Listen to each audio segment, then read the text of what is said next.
Hello again, beautiful people. So, at one point, the great Hippocrates said, let food be thy medicine and medicine be thy food, right? And why is that? Because food has a powerful effect on the body. It's even drug-like. And you may not realize it, or you may have been lied to about it before, but let's think about this. So first, have you ever eaten turkey? And then you found out a little bit later that you were tired as all get out. It's something called tryptophan in there. It's an actual drug that causes you to go to sleep. It increases melatonin inside the body. How about, you ever known anybody with scurvy? Probably not, because the modern world has access to vitamin C foods. So scurvy can be helped simply by eating oranges, right? So, what else? Caffeine. So if you ingest caffeine, what happens? You get the jitters, right?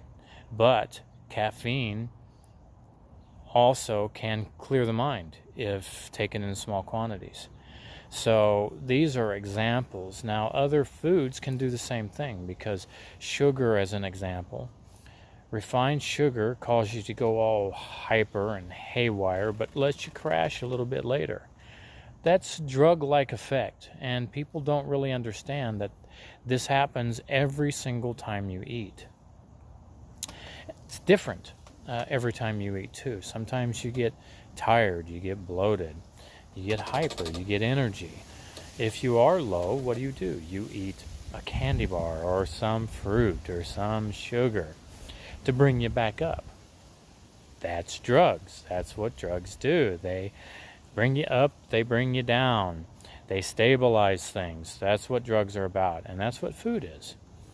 So, real food is critical for the overall performance and production of your life. And that's everything from the body to the mind to the spirit. It connects you. It either connects you or separates you. Separation is all that frankenfood we've talked about before. Separation is chemicals that the body doesn't know what to do with. And so it stores it into fat, stores it into the muscles.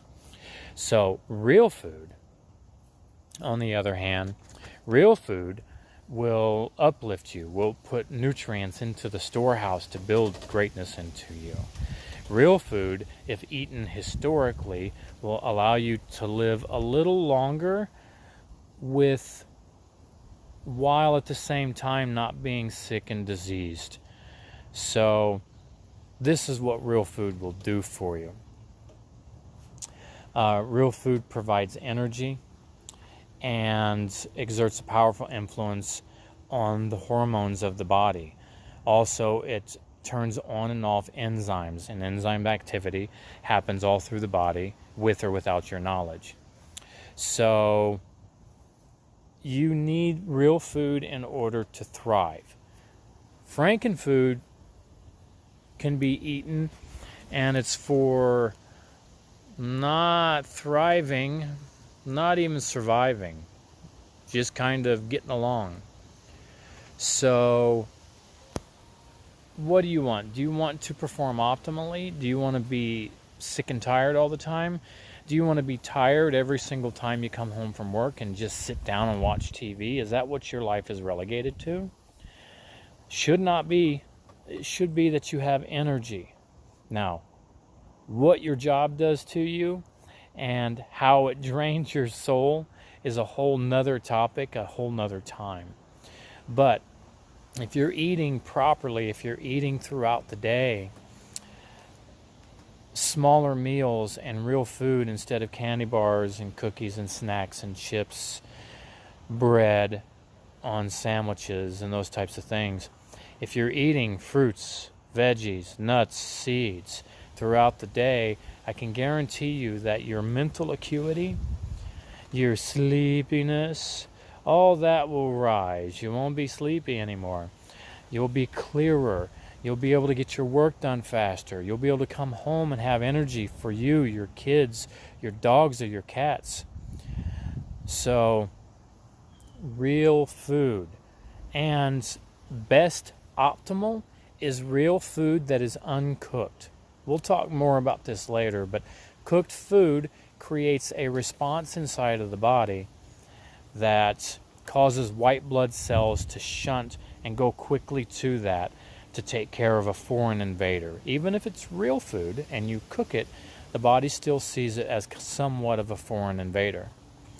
So, in order for the body to recognize it and not send the army of white blood cells, you don't cook it. You eat a banana, you eat an apple, you eat a carrot, you eat a salad, and those types of things, and the body's going to go, I recognize that. I know what I'm supposed to do. So, anything else around real food? Food and what it does for you accounts for anywhere from 60 to 80% of what you're trying to achieve from a weight loss or disease loss perspective.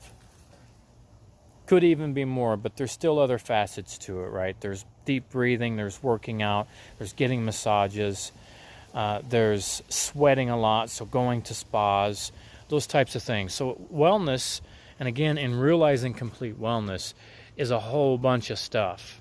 Can be overwhelming simply because the system has made us kind of lazy.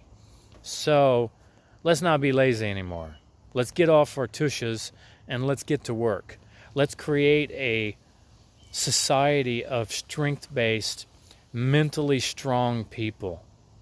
Let's make this happen. We've seen a decline over the last decades of mental acuity. We've seen a decline of healthiness in the body. We've seen a rise in diseases like heart attack, like diabetes.